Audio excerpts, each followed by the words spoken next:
Welcome, everyone. We're just going to hold for a brief minute or two as everyone rolls in.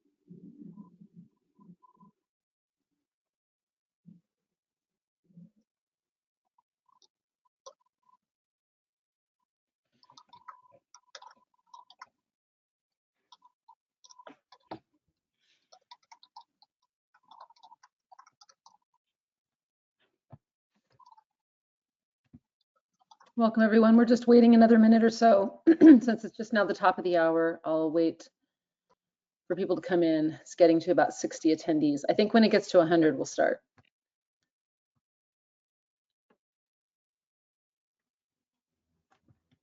Or am I setting my hopes too high?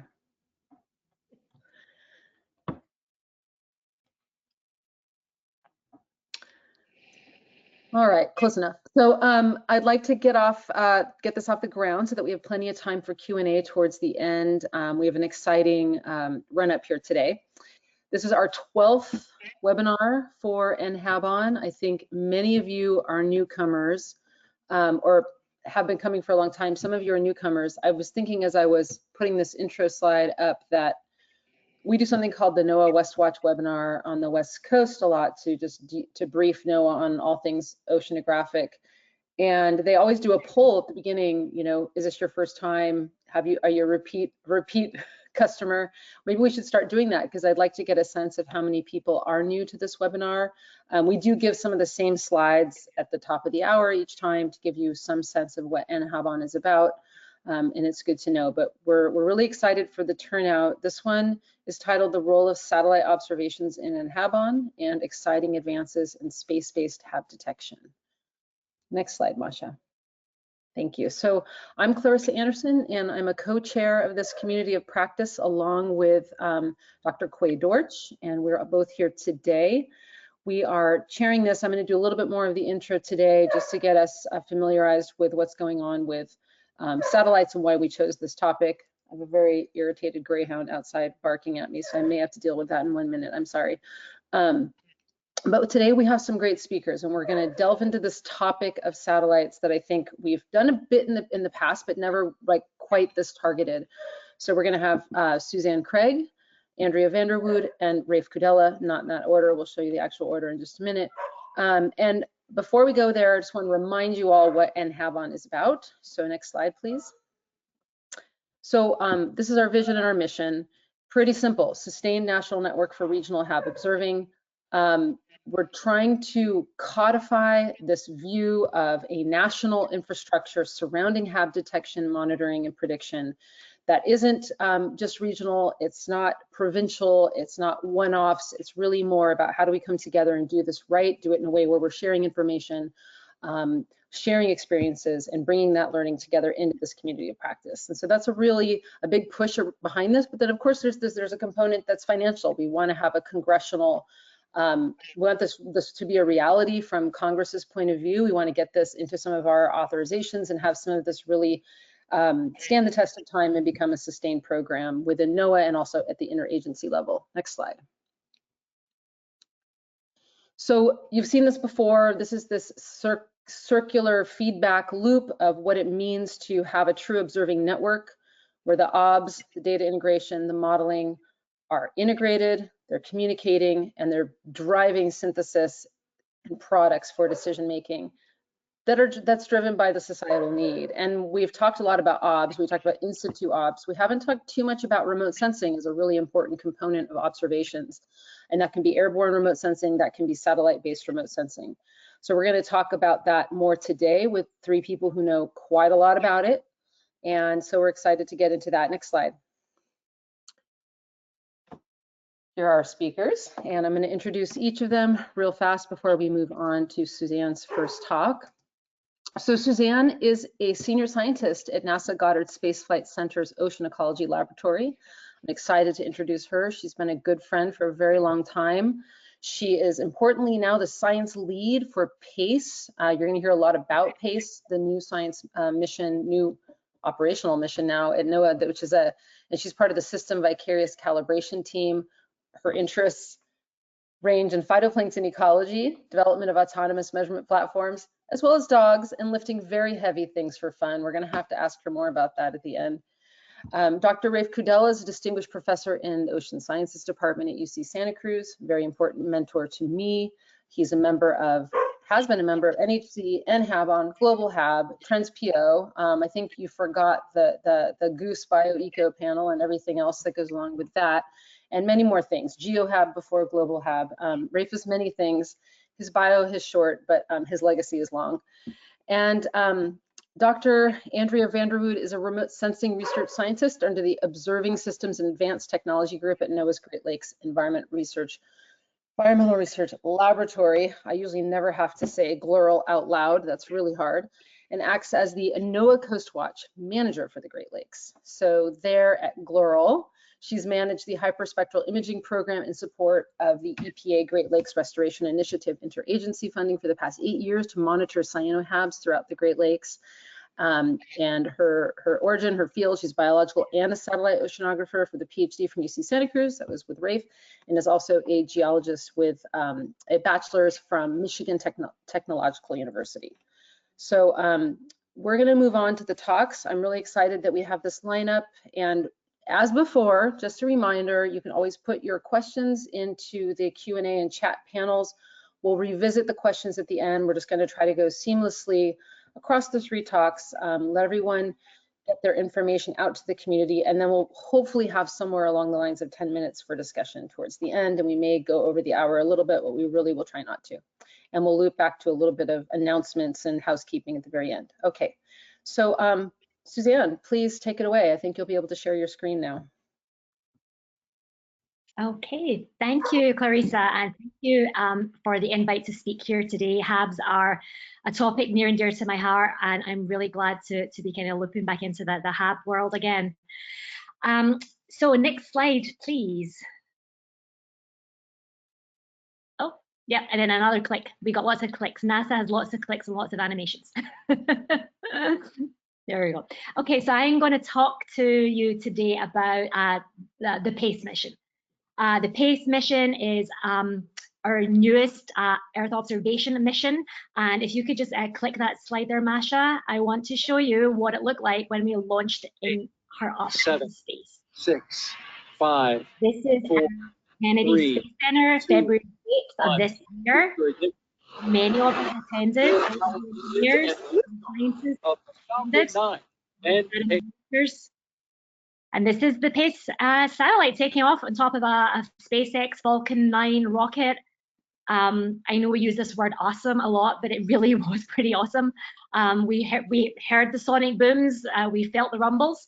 This next little bit of footage here is, this is PACE actually inserted into orbit, and the PACE spacecraft is separating from the launch vehicle. This is it making its way off.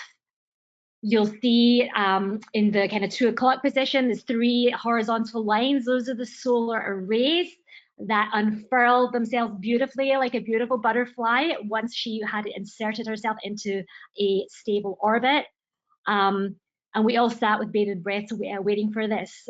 So yeah, again, as I say, awesome is an overused word, but for the hundreds and hundreds of PACE engineers, scientists, and their families that supported them, this was truly the kind of a peak of all of those efforts over 20 plus years, really 20 plus years. Okay, so that is those are the glory shots.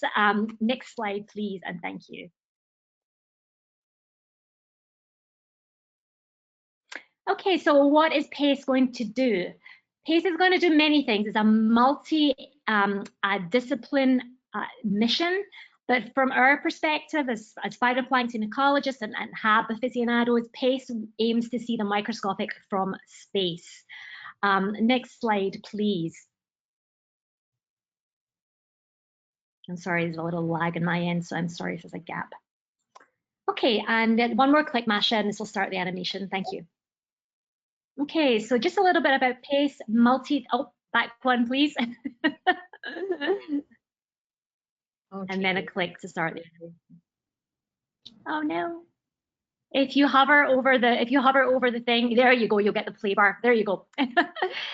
So we are going to be studying ocean biology, clouds, aerosols, that real kind of system of systems, and of course the land as well. PACE is a polar orbiting, ascending sun synchronous satellite. It passes over each area of the Earth at approximately local solar noon. On board, the instrument that we are interested in is the Ocean Color Instrument, or OCI. That's a hyperspectral scanning radiometer, scanning from the UV visible and into the near infrared and SWIR bands with a hyperspectral resolution. It gives us a 1 to 2 day global coverage and a spatial resolution of 1 kilometer squared nadir, meaning when the satellite is looking straight down at the Earth's surface. Okay, next slide, please. So as I said, the PACE mission, it is going to facilitate a lot of aquatic and oceanographic research. Some of those aquatic applications are covered here in this slide, and they include the management and the understanding of phytoplankton community composition, harmful algal blooms, of course pertinent to today's talk, as well as the knowledge and information that we need to provide management for fisheries and aquaculture, ecosystem and watershed health, and of course the coastal tourism industries that rest upon the integrity of all of those systems. And what we're showing here in this animation is actually is model output. This is aspiration. This is aspirational for us, what we ultimately want to achieve. We're showing there 4 different classes of phytoplankton and how they evolve through a simulated time span. And this is really what underpins the biological imperatives of the PACE mission, trying to get from those bulk estimates of chlorophyll that we've traditionally relied upon in the past, and using the hyperspectral signal to help us resolve community composition. And of course, that includes harmful algal blooms. And next slide, please. So how do we do that? Next slide, please. I just want to do a little Ocean Color 101. Not everyone is a photon geek like me, but let's just remind ourselves what ocean color remote sensing is. So the color of the ocean is determined by the interactions of the incident light with the optically active constituents in the water. So the color is a function of both what's in the water and the quality of light that is incident upon the water. And one more click, please. We've got a couple little animations. So we've got our little happy photon there. Next click, another click, please. And then that little happy photon can undergo 2 fates. It can either be absorbed or it can be scattered. And one more click for the next animation. And what happens is that some of that incident light is reflected off the surface at the critical angle, but some of it actually penetrates the air surface interface, interacts with the water and its constituents, and then can be scattered in the backward direction. And one more click, and our resulting little happy photon then contributes to water leaving radiance that impinges on our lovely eyeballs. One more click, please. But if you are above the Earth, the eyeball is actually the satellite. So this is what the satellite is seeing. The satellite is seeing that water leaving reflectance, but that, remember, that's contained within the contribution of the Earth's atmosphere as well. So we've got a tiny little bit of water leaving radiance plus a whole lot of scattered light from the Earth's atmosphere. One more click, please. So the take-home message from this is essentially the core satellite data are accurate measurements of light intensity from the UV all the way through to the shortwave infrared wavelengths. And it's that spectrum of electromagnetic information that we use to derive all of those products that some of you are probably familiar with. Next slide, please. So what I want to kind of illustrate here is how now we're moving from legacy multispectral radiometry to essentially true spectroscopy. What you see here is a little table with the electromagnetic spectrum, a portion of it from the UV through to the SWIR bands, and those 4 different columns correspond to all of our legacy and current ocean color sensors, ranging from CZCS in the late 70s all the way through the CWIS and MODIS era, right up to the current VIIRS era. And what you'll notice is that they have little horizontal bands, and those bands correspond to the part of the spectrum that those instruments measure ocean color at. So they are only able to measure ocean color at a handful of bands. It's like having the rainbow represented by, you know, like 8 to 10 crayons. One more click, please, for the next figure. In contrast, the PACE mission is hyperspectral.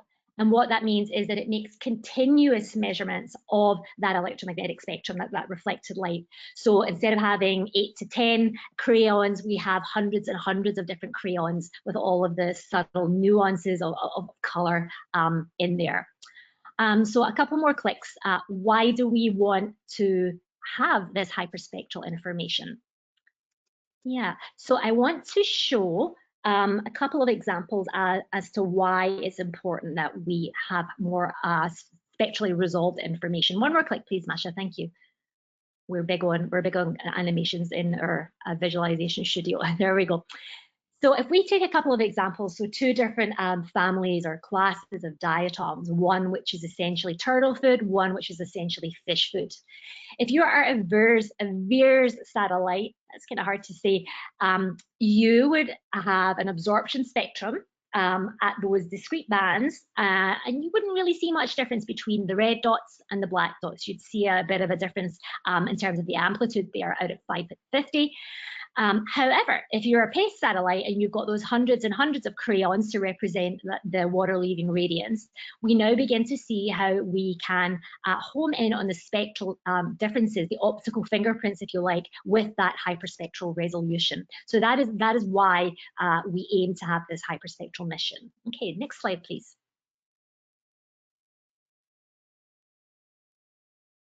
Okay.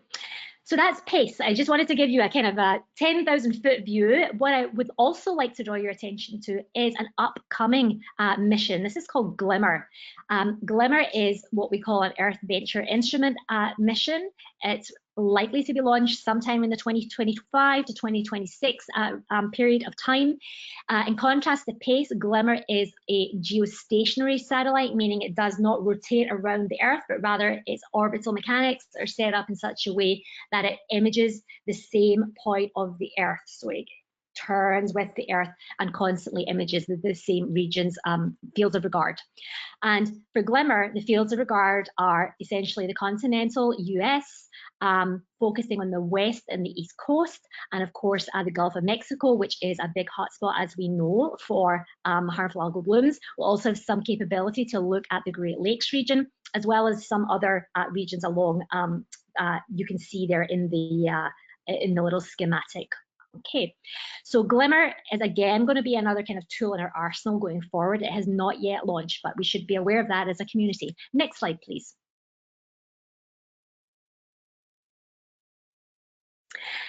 Another upcoming hyperspectral mission is going to be GeoXO. This is a mission co-led by NOAA and NASA, and on GeoXO is the OCX instrument. That's the next generation of hyperspectral instruments.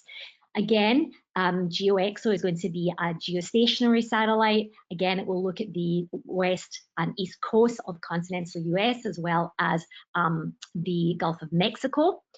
Next slide, please. And what I'm going to show you here in this next slide is, you don't have to read it all, but just some pertinent kind of take-home messages is that it is a geostationary satellite. It is hyperspectral. You can see its wavelength range there with its spectral resolution. It has a spatial resolution of 300 meters and a revisit time of 2 hours, meaning that you get a new image of those fields of regard every 2 hours. Its launch date is anticipated to be something in the 2033 range. So that's a good long time from now, almost a decade, but this is how long these missions take to plan. Next slide, please, Masha.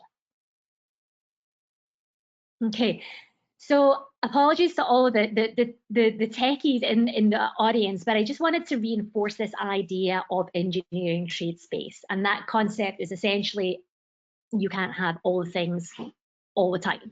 And I want to just highlight the differences between two of those instruments that I spoke about, one being PACE, one being GLIMR. PACE gives us 1 kilometer spatial resolution, which for HABs and lots of other aquatic processes is actually quite coarse. Oh, my dog has come to say hello. You're going to see a dog head plop in. Hi. So it's quite a coarse spatial resolution. However, it gives us 5 nanometer spectral resolution with a 2.5 nanometer sampling size, and it has an excellent signal to noise ratio. It's got an 1800 signal to noise ratio, and it gives us an entire global coverage within 1 to 2 days. Contrast that with GLIMR, which has a much higher spatial resolution, 300 meters, slightly coarser spectral resolution, a much lower signal to noise ratio, but the pro for GLIMR is that it's going to give us hourly imagery for discrete regions of the globe. So the take home is you just can't have it all. This is why PACE has a larger pixel size, because it has to average more incident radiation on its sensors to get that excellent signal to noise ratio. So that was just something I wanted to point out. Next slide, please.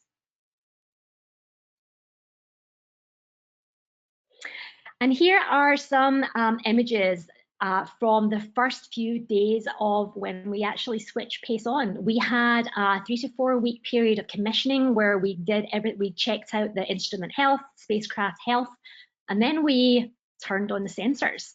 And this was a kind of magical moment. We got absolutely excellent data within the first few days of turning on our sensors. What you're seeing here in these little slices, if I start from the left-hand panel, first of all, I'll geographically situate you. This is the South African coast.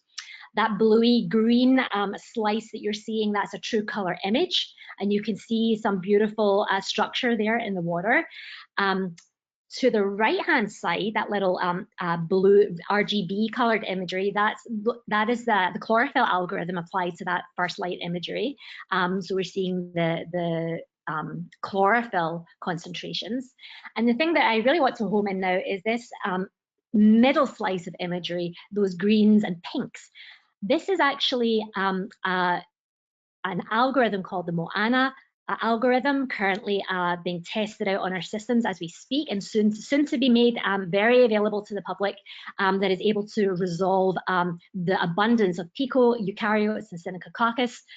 This is based on an algorithm developed by a postdoc in our lab who has since left, Dr. Priscilla Lang, who was kind enough to include me on that paper. So we're actually implementing MOANA. So that's hinting at those aspirations that we have, and we have other phytoplankton community composition algorithms that are currently in the production phase. They're coded up and in our processing system. Okay, and next slide, please. I now would like to share a couple of slides from my wonderful colleague, Dr. Morgane McKibben. She is the PACE applications lead. And this is to reassure you that PACE is very much concerned with being involved in HAB research. Morgane has put together a slide here just to illustrate the kind of breadth of HAB research that PACE is currently involved in. These are projects that take place worldwide in large inland lakes, coasts and estuaries, and the open ocean. We have a list there of the PIs involved and a little short title of their research projects. So PACE will be very much involved in feeding information to the HAB community, and we really hope that we can be here for you to provide those products that help you with your HAB research and for monitoring as well. Next slide, please. Oh, Google Chrome. Yeah, next slide, please. Thanks. And this is just a plug. Morgane asked me to distribute this to you. You can take a moment and maybe snap that with your smartphones or take a screenshot.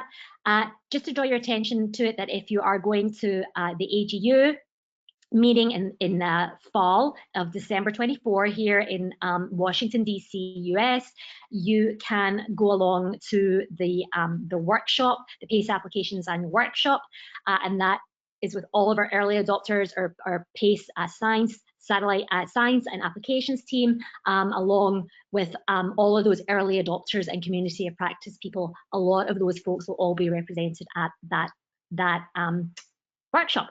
With that, I just want to finish off with some closing thoughts. I will be finished in a jiffy, Clarissa. So next slide, please. So I'll leave these closing thoughts and kind of things for us all to ponder as a collective community. We know that retrieving the water leading signal over the waters that we're interested in as HAB researchers, those are usually coastal and inland waters, can be very challenging for lots of different reasons, but primarily atmospheric correction failure or algorithmic failure.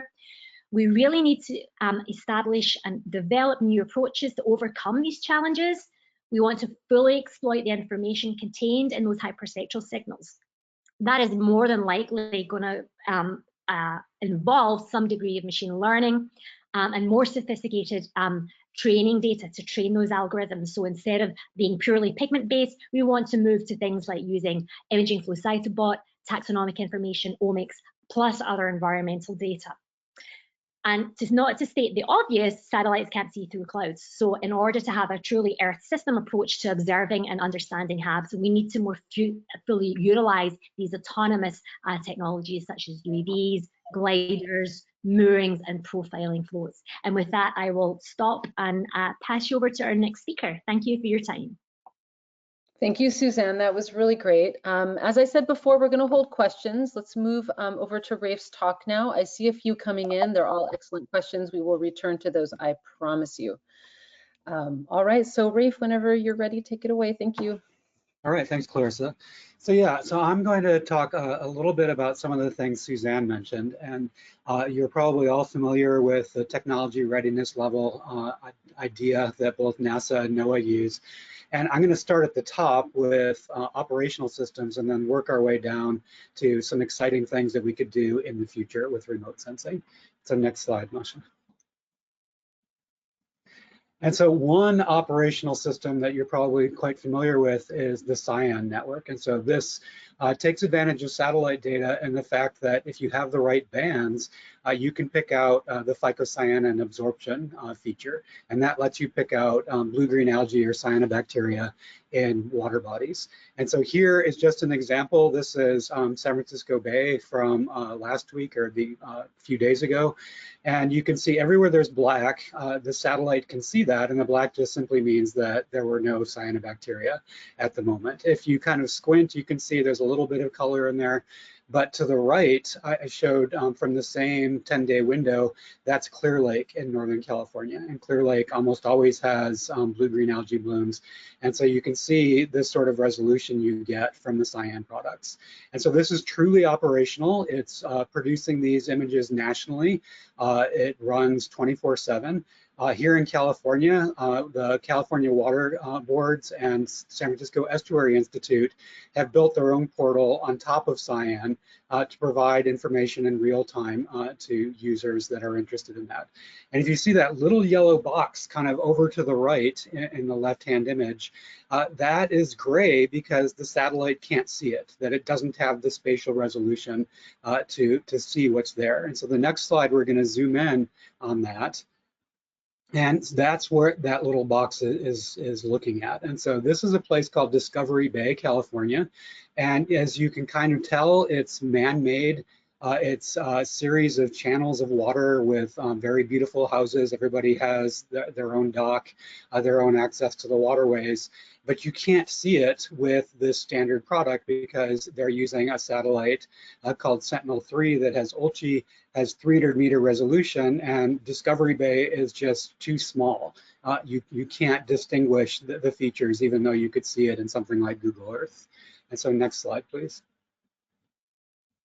And the reason we care is Discovery Bay is one of the places in California that pretty much has annual blooms. And so this was from this past summer in July, and you can see beautiful bright green water that happened to be also incredibly toxic. And so it's a little bit frustrating for people that are living in those areas when we say, well, these satellites can see cyanobacteria blooms all over the world. And they say, well, you can't see mine and it's not helping me. And so we've been trying to figure out if there's a way that we could move beyond the operational product into something that I would call semi-operational, and you'll see why, to improve our ability to distinguish these smaller water bodies. Next slide, please. And so what we're using is an algorithm we developed several years ago called the scattering line height algorithm. And so unlike the cyan algorithm that's looking for phycocyanin, instead we're looking for a really bright scattering signal that's associated with surface forming blooms like microcystis and aphanizomenon. And so here we're looking at Discovery Bay again from a satellite. This is using Sentinel-2, and so we can get down to 10-meter resolution. On the left is the true color image. This is what it looks like if you flew over in an airplane. The middle is that SLH. Red means that there's big surface forming scums on the water. This sort of bright green means that the scums are starting to build up and you're probably going to have a problem. And then on the right-hand side is a chlorophyll product. And so one thing you can see really quickly is that the chlorophyll is kind of blue everywhere that's not in that red area, and because it's not picking out the intensification of these blooms that we get from scattering line height. And if you're wondering, that sort of bottom right corner, that's a golf course, which is why it doesn't change color depending on the algorithm. And so this is what we can do by simply taking a different satellite and a slightly different approach, and coming back to Suzanne's point, choosing the bands that you want to use. Next slide, please. What we're pretty excited about is, in partnership with San Francisco Estuary Institute, we've been able to take that scattering line height algorithm and essentially automate it in Google Earth Engine. And so here what you're looking at, the map with the funky colors, those are areas of interest that we drew on the map. And then we can use Google Earth Engine to query all of the historical data. And so here we're showing about 2 years worth of data that's been turned into scattering line height. And you can see really nice patterns, like we tend to get these blooms in the middle of the summer. They recur year to year. But once it's in Google Earth Engine, you don't need to download all the data yourself. We can make this into a web app. Anybody can use it. You could draw your own polygons and pick out your favorite water body. And again, we can get down to about 10-meter resolution with this. Next slide, please. And so that was one example of going from sort of a research product to a semi-operational product where we're running it in Google Earth Engine. Another one, we of course use chlorophyll all the time in HAB observing and within HAB observations networks. And another bloom that occurred in San Francisco Bay, this was summer of 2022. And so on the left, you're seeing San Francisco Bay, the reds are high chlorophyll, the blues and greens are lower chlorophyll, and then the white out in the ocean is just cloud cover. But we had a massive bloom of rhaphidophite called Heterosigma akashuo, and it was producing very, very large fish kills. And so there was a big attempt to get out there and respond to it and see where it was coming from, where it's going, what's going on with that. And so fortunately for us, Rick Stumpf at NCOS started sending satellite imagery almost immediately, saying, I think something's going on in your area, because he keeps track of interesting events throughout the country. Next slide, please. And we were able to go out there and get lots and lots of observational data with USGS and SFEI and some other partners. And we were able to test some of the standard operational products. And so on the left, that panel A, that is the standard NASA processing. And I would argue that that looks like a shotgun graph and that it's not really telling you anything useful. And so the satellite is basically a very poor predictor of chlorophyll if you were just using the standard NASA product. On the right, we ran it through the European Space Agency product instead.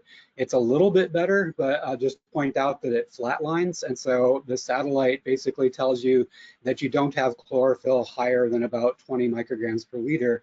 But in the field, we were seeing it going up well over 100 micrograms per liter. And so next slide, please. And so again, you can fix that. And so what we did is we took all that data and we modified an algorithm that Rick Stumpf had developed for the Chesapeake Bay. And so this is the NOAA NCOS operational algorithm, but it hadn't been tuned for San Francisco Bay. And so we were able to go in and adjust it. And so on the left, what you're looking at is now it's the in situ chlorophyll on the x-axis versus our modified algorithm on the y-axis. Blue, greens, and reds are just showing you low, medium, and high chlorophyll. And on the right, if you're familiar with these, this is a quantile plot that shows you biases. And so we're doing really well up to about 20 micrograms per liter. It's on the 1-to-1 line. We tend to overestimate a little bit between about 20 and maybe 80. And then we're doing really well with a few points above 100. And so in contrast to the standard products, we can actually generate realistic chlorophylls and capture those really high chlorophyll values.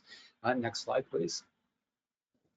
And so just showing you what this looks like compared to the NCOS product. On the left is the NCOS product. It already looks pretty good, but again, it wasn't tuned for San Francisco Bay specifically.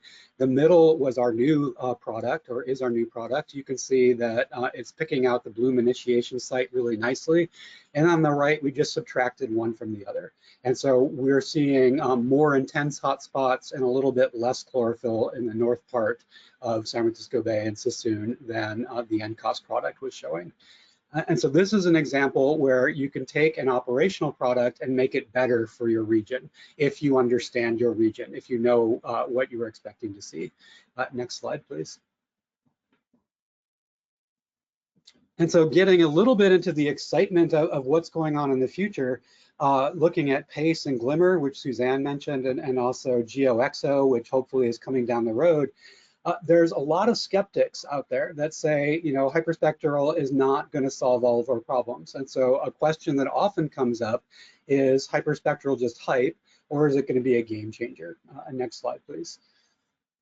And so the hype part of it is we know that hyperspectral data is very highly autocorrelated, and that reduces the degrees of freedom and limits the number of things you can get from a hyperspectral image if you're treating it as a black box, if you're only using the satellite data.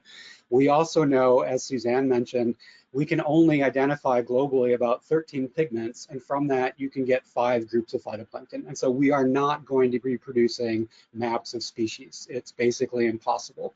There's a few species that have very unique spectral properties, but most of them, like diatoms, look like diatoms, and we're not going to tell you that it's pseudonychia.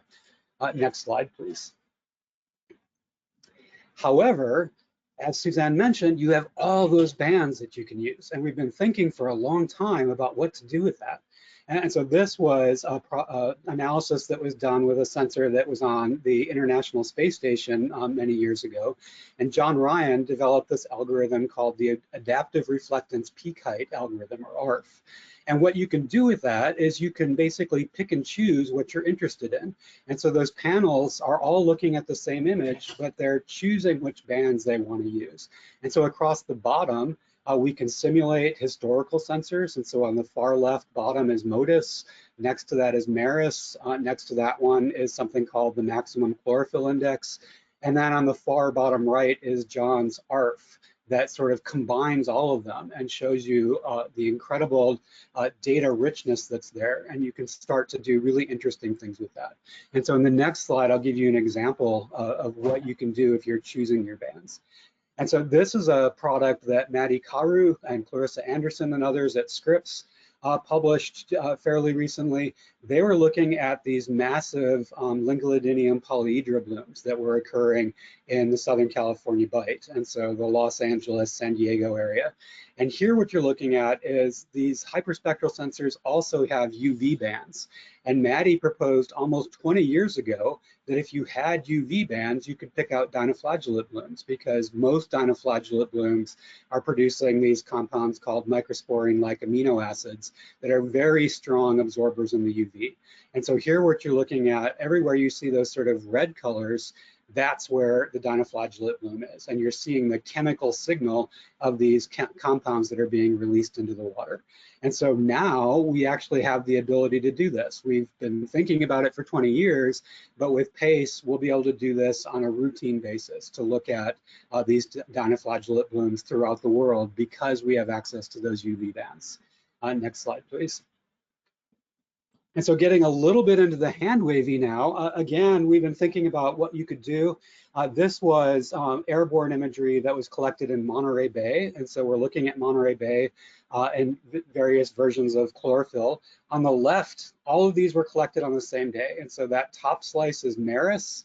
The slice below that is Modus Aqua.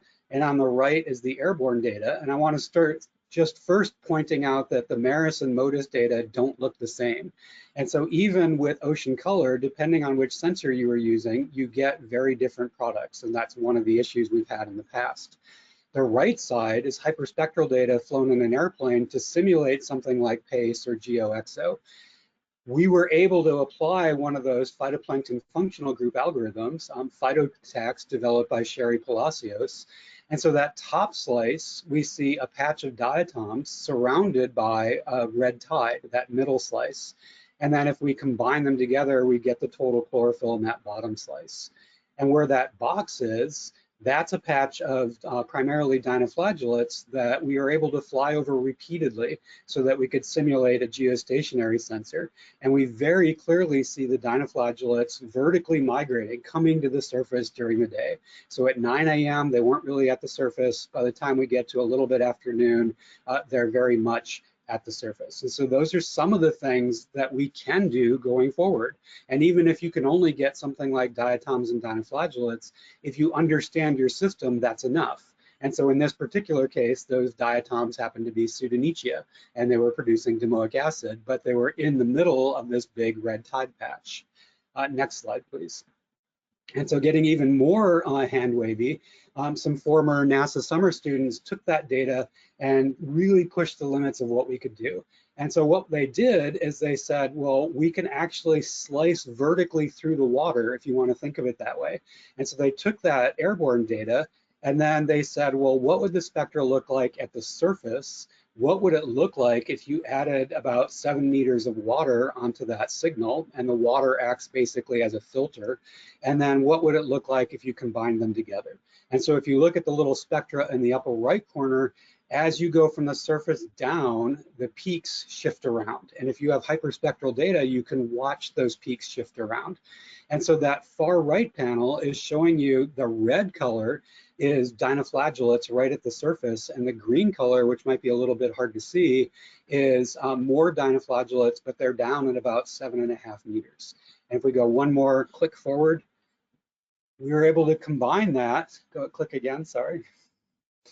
We were able to combine that and say with high frequency radar data and with numerical model, and that data showed that the surface was being pushed up against the shore. And so that patch of red that's right up against the north shore of Monterey Bay was being basically pushed there by the currents, but the 7.5 meter water was kind of doing this spiral, and that's the water that was getting pulled out into the middle of the bay, and then they were vertically migrating up. And so we could actually see that patch move out into the center of the bay and start to migrate up through the day. And so these are sort of the exciting things you could do, again, if you understand your system, if you have enough data, and if you understand the optics well enough to start to disentangle what's going on. And so my last slide, I'll just reinforce some of the things that Susanne already mentioned. Remote sensing alone has limitations. We have cloud cover, we have covariant signals, there's continuity of sensors, they don't all look the same. The excitement is that these new sensors have higher spatial, higher spectral, higher temporal resolution. They're great improvements over what we've had in the past, but they're still limited. And to get around those limitations, what we really need is we need to put remote sensing as one tool in the toolbox and make it part of an integrated observing network. Don't treat it as a black box and expect that it's going to solve all of our problems. And so thank you very much, and I'll be happy to answer questions at the end. Thank you, Raphe. Really, really great. So much food for thought. All right, pulling up Andrea's slides. Go ahead, Andrea. I know we're getting down for time here, so I will not rest on ceremony. Yeah, no worries. Is it working or no? No, it looks great from my end. Okay, sounds good. Let me go back into that screen. Okay, great. Thank you. And thanks, Susanne and Raphe, for the great precursors to what I'm going to talk about today. I work at NOAA's Great Lakes Environmental Research Laboratory, so a little bit of a shift into NOAA's focus as well as our work on the Great Lakes. And I also shifted into a new managerial role. So I'm no longer the physical research scientist. I'm now the branch chief for the modeling group in the Great Lakes. But under that role, I'm still holding the remote sensing hat and working on feeding that data into our models in the Great Lakes. So first off, I'm going to talk a little, ooh, something happened. Sorry about that. I clicked off of it. I'm not used to using this interface. First off, I'm going to talk about how NOAA's role and NOAA's mission, in particular, the mission that was mentioned in terms of GeoXO and OCX and the upcoming mission to put that into orbit in 2032. And GeoXO fits right in between some of the other missions that were talked about here. And I'm going to talk about the NOAA mission and then also our observing platforms in the Great Lakes and how those fit within satellite remote sensing. GeoXO is a geostationary satellite, as was mentioned already, and OCX is the next generation ocean color sensor on board GeoXO. And I know that Shelley Tomlinson is on the line, and Ryan VanderWoude, who works for their fisheries division under NOAA, and Shelley have really championed the OCX process and getting that mission up into orbit, and also really talking to users all over, international and national users, in terms of why the sensor would be important. In terms of NOAA's reasoning for why they're putting this sensor into orbit would be to really look at ocean biology, chemistry, ecology, and evaluate what's happening in the EEZ. And in our case, we would be heavily focused on the Great Lakes, which I'll talk about in just a minute here, and providing that repeat visit of 2 times a day at the hyperspectral spectral range that we're interested in viewing. And as I talk today, I'll go over some of the benefits and challenges of hyperspectral imagery. So one challenge that I'm going to talk about first is that really with geostationary data, we're able to provide more opportunities to capture cloud-free observations, yielding 2 to 2.5 times more data compared to standard observations from polar orbiting satellites. NOAA is currently relying on the 8-day composite, especially for our fisheries models and other ecosystem models, and because they need the gap-free data, and including that also the long-term gap-free data that can be available through combining multiple sensors and multiple looks. Another challenge that we face is that looking at off-nadir resolution that is provided by NASA PACE, which was presented first in the hyperspectral capabilities of PACE, we really need, especially for nearshore coastal regions and for the Great Lakes, 2 times a day visits that also provide on-nadir looking angles at regions of interest. In particular, as Raphe talked about, this is the San Francisco Bay image provided in this image. And again, this is work that has been pulled together by Michelle Tomlinson and Ryan VanderWoude, and I'm presenting this work on their behalf today. And including that, the off-nadir and at-nadir resolution issue.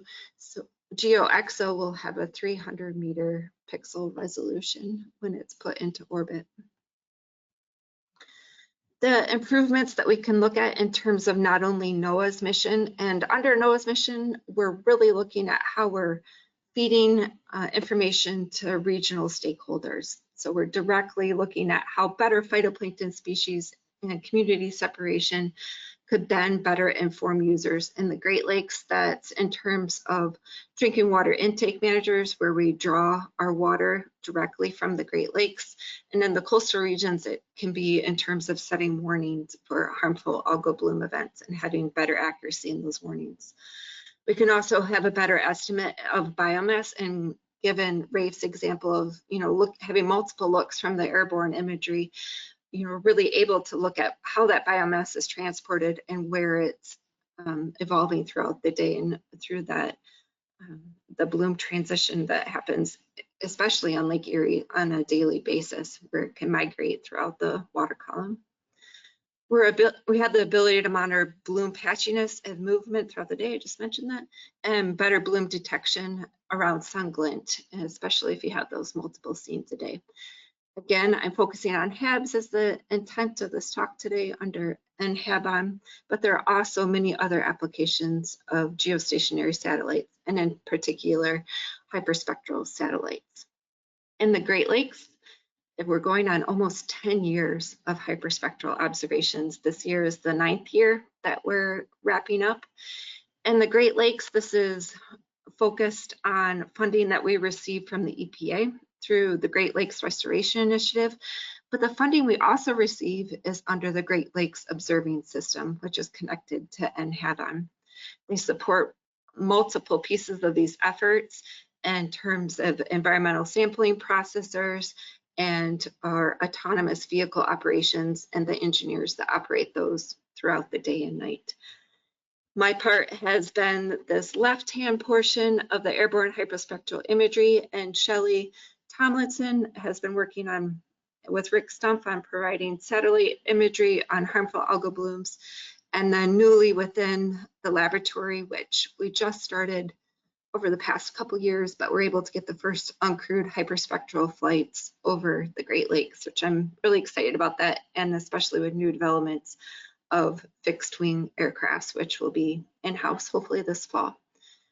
So the point of this slide is that we know that satellites are important, and they play a key factor in what Raphe mentioned in providing a network. And in the Great Lakes, we're the perfect test bed, and a test bed for transferring that information to the oceanographic community and being able to provide a small scenario of how cable networks, and including all of these types of observations and satellite data on the far left here, can be combined together to provide information, again, to users in the region or for academic use as well. And under NCOS, the division under NOAA that has more of an operational focus, I'm under the research division leading remote sensing efforts on harmful algal bloom detection, but Shelley Tomlinson and Rick Stumpf put out, and others in their group put out, a weekly, sometimes twice weekly report on what's happening with harmful algal blooms in the Great Lakes. And this example here is Lake Erie. In terms of the Great Lakes, we receive about 60 to 75 cloud-free images a year, and I have similar experience on the coastal ocean where it can be highly cloudy as well.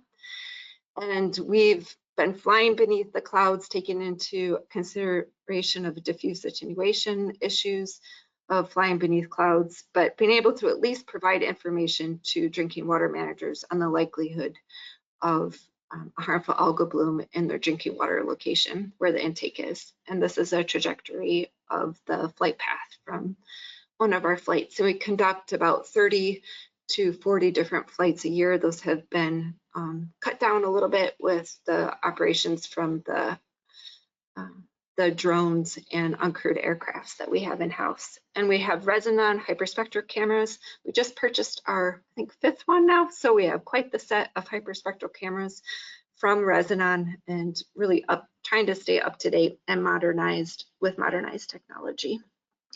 All of this imagery is wonderful in terms of the satellite data as well as the hyperspectral flights, but they do not give us any information on how toxic the bloom is. And in general, that's true for the satellite imagery that was previously reported as well. And in our region, people really want to know how toxic the bloom is. And I just received the recent report from the on-water people, which Reagan Herrera leads that effort at NOAA GLORAL here. We also do on-water sampling weekly that measures the toxicity of the blooms. But not only on-water sampling, we also combine what we see with the hyperspectral image. In this case, it's an airborne image and not the drone image, to combine robotic autonomous vehicles to look at toxicity. So we're getting that broad from the space picture, our airborne picture of what's happening on water in terms of harmful algal blooms, but also what's happening in the water at depth and providing information on toxicity.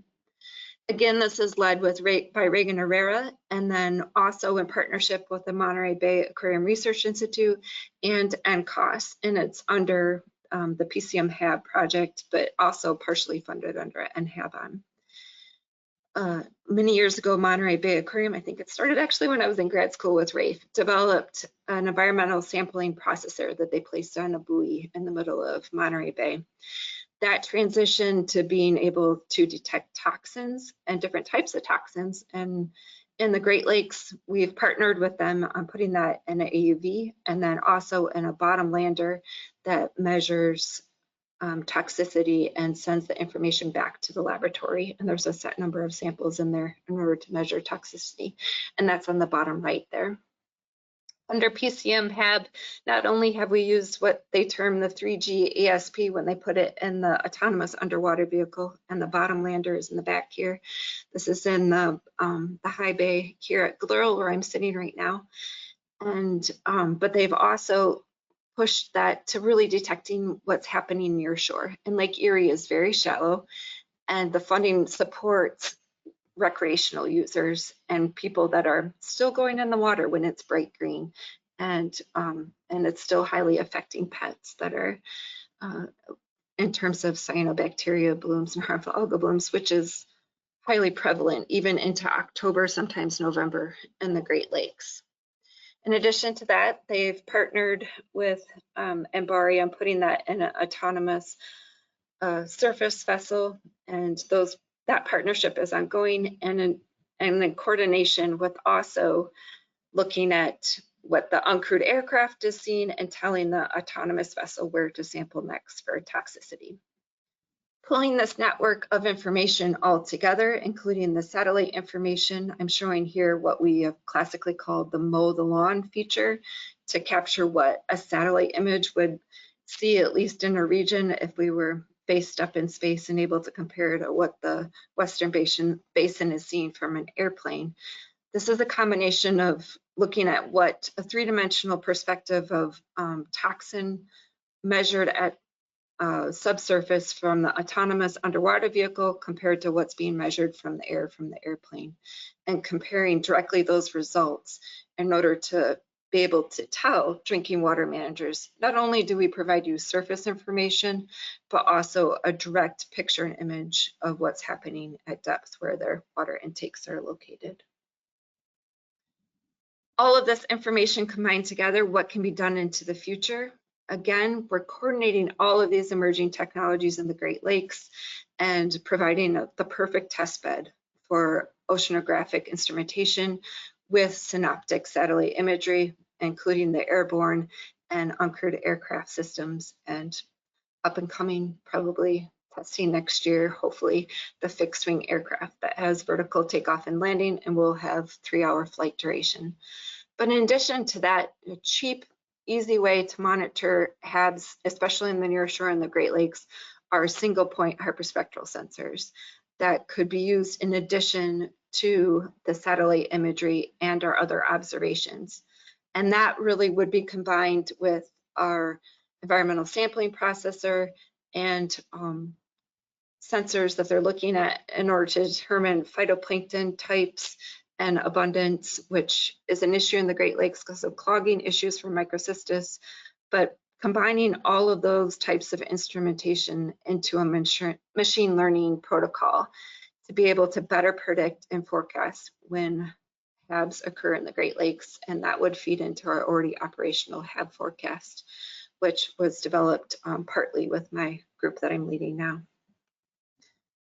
The bottom line, and this is the bottom line from Shelley Tomlinson and Ryan VanderWoude as well, that moving towards supporting national event response using all of these sensors, again, are looking at the varied spatial, spectral, and temporal resolutions on a national scale, and building that network, as NHABON has stated in their mission, is a really key factor, including our next generation satellites.